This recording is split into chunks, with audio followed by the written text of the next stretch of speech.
Welcome to the Salmon Runs YouTube. Enjoy the video.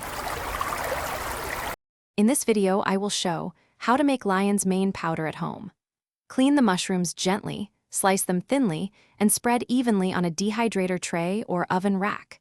Dry until completely crisp with no leathery bits remaining. Cool fully, then pulse in a spice grinder to a fine, even powder. Sift if desired and transfer to a sealed jar for long-term storage. Once cleaned and sliced, arrange pieces in a single layer to allow airflow. Use a dehydrator at a low setting for several hours, checking for crispness every hour. If using an oven, prop the door open slightly and rotate trays to avoid hot spots. Aim for brittle pieces that snap, not chewy bits. Proper drying ensures a stable powder and prevents spoilage during storage. Quick recommendation: if you want tidy storage, grab those leak-proof containers for meal prep or powders.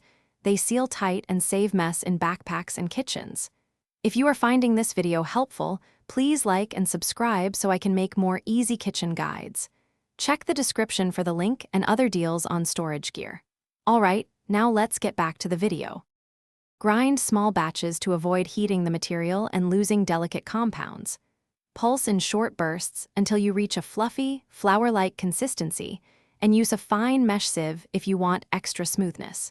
Transfer the powder to dark glass jars or opaque containers and press out excess air. Keep jars in a cool, dry place and note the preparation date for freshness tracking. Thanks for watching. Consider subscribing if we helped you.